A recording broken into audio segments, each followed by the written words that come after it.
6 جگہ امام بخاری لکھتے ہیں، پھر اس کو امام مسلم نے بھی نقل کیا ہے اپنی صحیح مسلم میں کتاب الفضائل کے تحت حدیث نمبر 5870 کے تحت۔ امام نسائی نے بھی اس کو اپنی سنن میں لایا کتاب الجنائز حدیث نمبر 1953 کے تحت۔ اس کو امام احمد ابن حنبل بھی لائے اپنی مسند احمد میں حدیث نمبر 17344 کے تحت۔ اس کو امام ابن حبان اپنی صحیح میں لائے ہیں کتاب الجنائز حدیث نمبر 3198 کے تحت۔ اس کو امام طبرانی معجم الکبیر جلد 17 صفحہ نمبر 279 حدیث نمبر 768 کے تحت لائے۔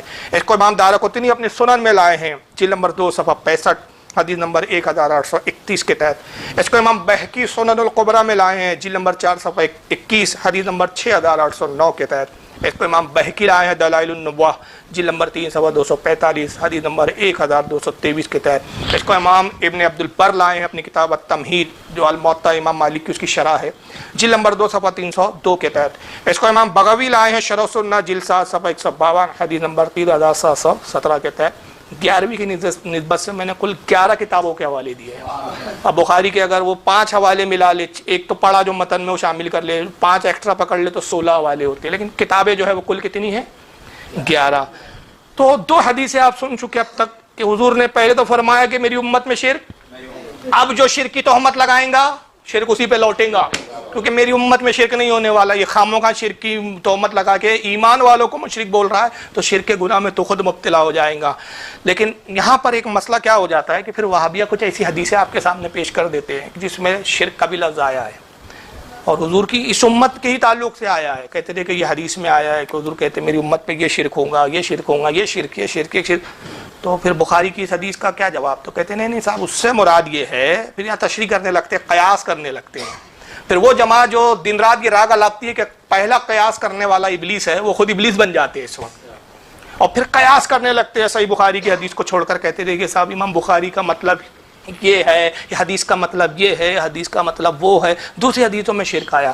میں اتنی تفصیلات میں نہیں جانا چاہتا کیونکہ بیان کی میری منزل بہت لمبی ہے، میں مختصر ایک بات عرض کر دیتا ہوں کہ بے شک کچھ حدیثیں آئی ہیں جس میں شرک کے الفاظ آئے ہیں، حضور نے کہا میری امت میں یہ شرک ہوگا، لیکن اہل علم ان حدیثوں کو جب پڑھتے ہیں تو سمجھ لیتے ہیں کہ یہاں شرک جب آیا ہے تو اس سے مراد کیا ہے۔ اور جاہل جب پڑھنے بیٹھتا ہے، جس کا نام صرف اہل حدیث ہوتا ہے لیکن حقیقت میں وہ کیا ہوتا ہے؟ جاہل ہوتا ہے، تو وہ شرک لفظ دیکھ کے سمجھتا ہے کہ دیکھو صاحب اس امت میں شرک ہوگا، تو گویا میں اب سنیوں کو اور مسلمانوں کو مشرک کہہ رہا ہوں تو حدیث کے مطابق کہہ رہا ہوں۔ حالانکہ ان بیچاروں کو یہ نہیں پتہ ہوتا کہ شرک کی اصل میں 2 قسمیں ہیں، ایک ہوتی ہے شرک خفی اور دوسرا ہوتا ہے شرک جلی۔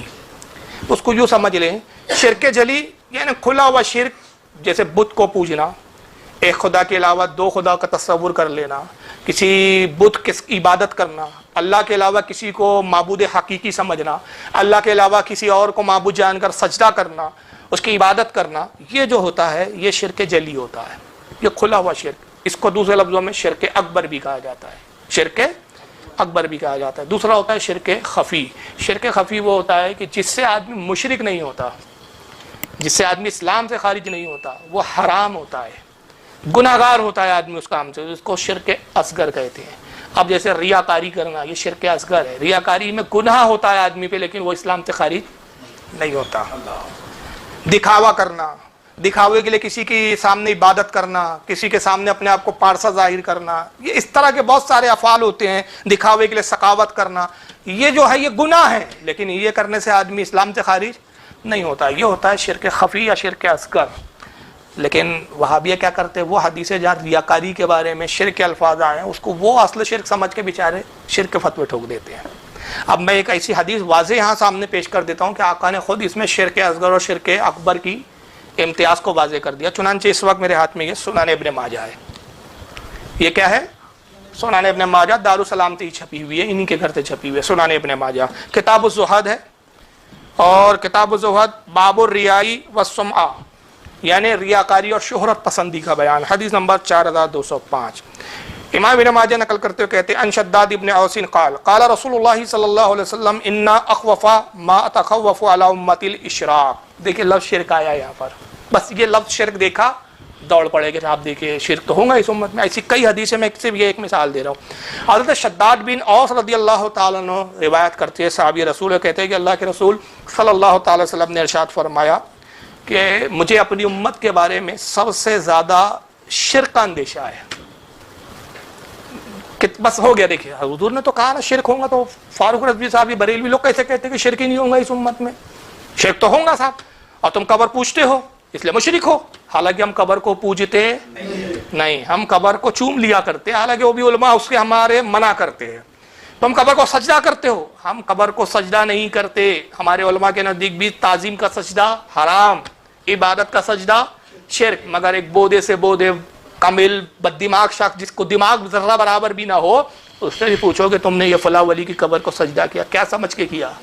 تو یہی کہتا ہے کہ بھائی میں نے تعظیم سے کیا, محبت میں کیا, بزرگ سمجھ کے کیا. آج تک مجھے کوئی ایک ایسا شخص نہیں ملا جو کہے کہ بھائی میں نے خدا سمجھ کے سجدہ کیا, میں ان کو اللہ سمجھ رہا ہوں, یہ میرا اللہ ہے, میرا خدا ہے. اور نعوذ باللہ من ذالک معاذ اللہ, اگر کوئی ایسا بدبخت ہے تو پوری ہماری جماعت اہل سنت جو ہے اس کو کافر و مشرک کہنے کے لیے بالکل ہما وقت تیار ہے. کیونکہ بھائی جو شرک ہے شرک ہے, ہم کون ہوتے جس کو اللہ رسول شرک قرار دیتے؟ لیکن تعظیم کا سجدہ حرام ہے. اب تم حرام کو شرک بولنے لگ جاؤ تو پھر تو جھگڑا ہوگا نا بھائی, پھر اختلاف ہوگا نا کہ شریعت تم کون ہوتے شریعت کو گڑھنے والے اور شریعت کو بنانے والے. جو چیز حرام ہے اس کو حرام بولو, جو شرک ہے اس کو شرک بولا جائے گا. یہ تو نہیں ہوگا کہ حرام کو تم شرک بول دو. بھائی امی کو امی بولا جائے گا, امی ابا تو نہیں بن جائیں گی, اور ابا امی نہیں بن سکتی. دونوں کا اپنا اپنا مقام ہے, اپنی اپنی جگہ ہے. تو حضور فرماتے مجھے خوف ہے, اور اس بات کا خوف ہے اپنی امت پر کہ میری امت شرک کا اندیشہ ہے کہ میری امت میں شرک ہوگا. مگر وہ شرک کیا ہے آگے حضور خود واضح فرما دے. اما انی لست اقول تعبدون شمسا ولا قمرا ولا ثنا. حضور فرماتے میں یہ نہیں کہتا کہ میری امت سورج کو پوجیں گی, چاند کو پوجیں گی, بتوں کی عبادت کریں گی. تینوں ذکر کر دیے جو تین بڑے مخلوق میں جو پوجے جاتے ہیں. لوگ سورج کو سوریہ دیوتا کہتے ہیں, چندر دیوتا کہتے ہیں, اور بتوں کو پوجتے ہیں.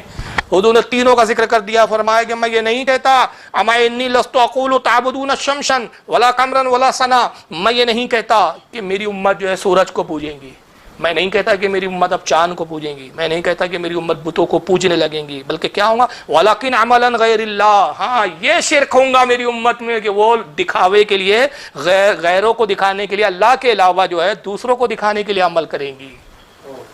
وشہوۃ خفیہ, اور ان میں خفیہ شہوت ہوں گی, یعنی شہوت کی طرف جو وہ راغب ہوں گی. اور آج دیکھ رہے ہیں ہم زمانے میں شہوت کا غلبہ ہے لوگوں میں.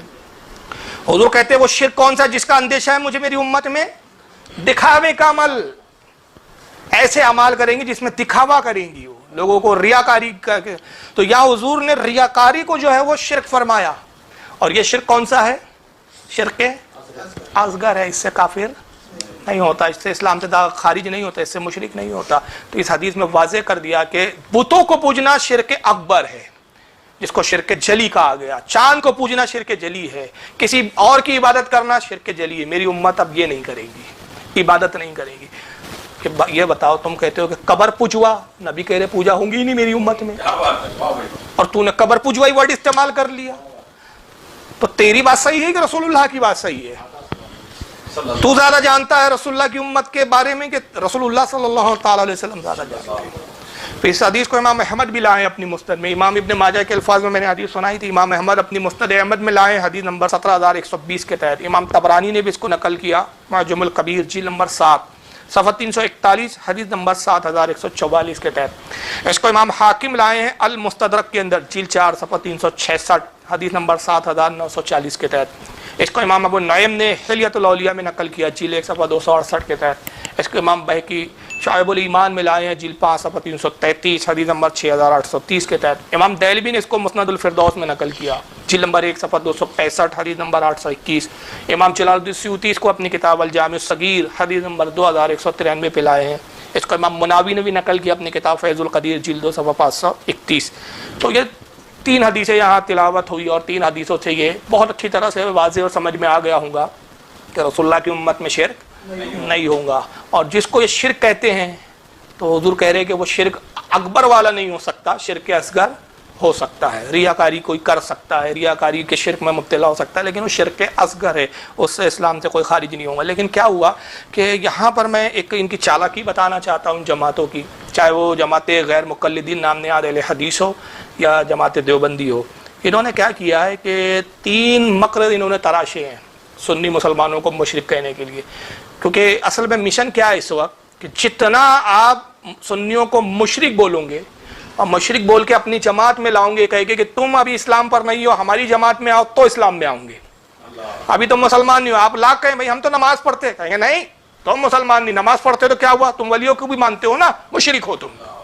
ارے بھائی ہم تو روزے رکھتے, نہیں تمہارے روزے کوئی کام کے نہیں. تو یہ جتنا تمہیں مشرک کہیں گے اور کہیں گے ہماری جماعت میں آ جاؤ, اولیاء کا دامن چھوڑ دو, بزرگوں کا دامن چھوڑ دو, کسی کو مت مانو, بس اللہ رسول کو, باقی کسی کو مت مانو, بلائے ہم یہ تاریخ کہتے رہے, تاریخ میں لکھا ہو کہ بزرگوں سے اسلام آیا ہے, لاکھ قرآن میں ہو کہ میرے اولیاء کے قریب ہو جاؤ, میرے اولیاء کی جماعت میں آ جاؤ, قرآن نہیں کہتا یا ایھا الذین آمنوا اتقوا اللہ وکونوا مع الصادقین, اے ایمان والو اللہ سے ڈرو اور سچوں کے ساتھ ہو جاؤ. لاکھ قرآن میں ہو, لاکھ رسول نے ترغیب دلائی ہو کہ اولیاء کا دامن تھامو, اولیاء کی صحبت اختیار کرو. نہیں صاحب, ان کے ساتھ رہو گے تو آپ مشرک رہو گے, تو پھر بھائی مسلمان کب رہو گے, ہماری جماعت میں آ جاؤ. تو آپ کی جماعت میں آنے سے مسلمان کیوں ہوں گے؟ کہا بھائی جب تک آپ لوگوں کو مشرک بول کر ہم اپنی جماعت میں لائیں گے نہیں تو سعودیہ سے ہم کو ریال کیسے ملیں گے, خیرات کیسے ملیں گی؟ یہ تو ہمارا روزی روٹی کا دھندا ہے بھائی.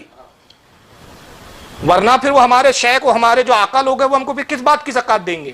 ہمارے پھر مدر سے کس بات پہ چلیں گے؟ پھر ہمیں خیرات کس بات کی ملیں گی؟ پھر صدقات کس بات کے ملیں گے؟ ہم تو صدقات, ڈاکٹر ذاکر نائک نے کروڑوں کی پراپرٹیاں بنا لی, یہی کئی کار کہ بھئی ہندوستان میں بہت شرک ہے, لاؤ اے میرے نجدی آقا ہوں, ریال دو, زکات دو, خیرات دو, صدقات دو. ڈاکٹری کا پیشہ چھوڑ دیا تھا بھائی اس نے, اور جب ریٹیں پڑی تو پتہ چلا کہ کئی 100 کروڑ, کئی 200 کروڑ, اللہ جانے, مجھے ابھی یہ فگر بھی یاد نہیں ہے, میڈیا پہ موجود ہے, آپ میڈیا پہ دیکھ سکتے ہیں, سب موجود ہے, نیوزوں میں چلا باقاعدہ, اور آج تک فرار ہے صاحب. یہ ان کی پراپرٹیاں بمبئی میں سیز کی گئی باقاعدہ, پیسے کئی جگہ انہوں نے بلڈروں کی پراپرٹیوں میں بلڈروں کے ساتھ پارٹنرشپ کر کے پیسہ انویسٹ کیا تھا انہوں نے, لاکھوں روپے آپ نے جمع کیے, کروڑوں جمع کیے. یہ پیسے آئے کہاں سے؟ کرامت تو مانتے نہیں آپ لوگ کہ بھائی کرامت سے آ گئے, مصلی کے نیچے سے آ گئے, یہ تو آپ مانتے نہیں ہیں. تو آئے کہاں سے؟ تو نجد کے آقا دو ہندوستان میں جو ہے یہ مسلمان, یہ سنی جو ہے نا, یہ بڑے بڑے پکے مشرک ہے. تو انہوں نے کیا کیا, 3 مکر اور 3 فریب پہلے ایجاد کیے اپنے آقاؤں سے زکوٰۃ و خیرات لینے کے لیے, اور امت مسلمہ کو مشرک قرار دینے کے لیے, کہ پہلے مشرک قرار دیں گے, پھر اسلام کی دعوت دیں گے, دعوت دے کے آپ کو فرقے میں لائیں گے تو آقاؤں سے زکوٰۃ و خیرات وصول کریں گے. یہ ہے ان کا پھنڈا. تو 3 پھنڈے ایجاد کیے گئے. پہلا کیا کیا گیا کہ قرآن کی بعض وہ آیتیں جو بتوں کے تعلق سے آئی, مشرکین کے تعلق سے آئی, ان آیتوں کی انہوں نے من معنی تفسیریں کی, من معنی تراجیم اس کے کیے, اور اس کو کیا کیا, اولیاء اکرام اور اہل سنت و جماعت پر فٹ کر دیا. پہلا کام انہوں نے یہ کیا. اور اس کی بہت ساری مثالیں, اگر میں مثالیں دوں گا تو بیان بہت لمبا ہو جائے گا. نیٹ پر ایک بیان میرا موجود ہے جس میں مولوی جرجیس اور توصیف الرحمان کا میں نے رد کرتے ہوئے ایک اسی طرح کا ایک مثال پیش کی ہے, کہ جس میں ایک آیت کہ اللہ فرماتا ہے کہ تم جن کو اللہ کو چھوڑ کر جن کی عبادت کرتے ہو, اگر ان کے سامنے جو کھانے رکھے ہوئے ہیں وہ مکھی اڑا کے لے جائے تو وہ کھانا نہیں چھین سکتے, وہ ایک مکھی نہیں پیدا کر سکتے. تو یہ آیت بتوں کے بارے میں آئی, لیکن اس کو دونوں مولویوں نے کس پہ فٹ کیا, اولیاء کرام پہ, غوث پاک پہ اور غریب نواز پہ. اور میں نے پھر اس بیان میں تفسیروں سے ثابت کیا کہ یہ تو بتوں کے بارے میں. تو اس کی بہت ساری مثالیں ہیں اور بہت سی تقریروں میں میری یہ مثالیں آپ کو مل جائیں گی. تو پہلا انہوں نے کام کیا کیا صاحب, کہ قرآن کی وہ آیتیں جس کا تعلق مشرکین سے تھا, بتوں سے تھا, اس کو اہل اسلام پر فٹ کیا, اولیاء پر فٹ کیا, اور فٹ کر کے جو ہے کہا کہ دیکھو صاحب قرآن کی ان آیتوں کے تحت آپ مشرک ہو جاتے ہیں.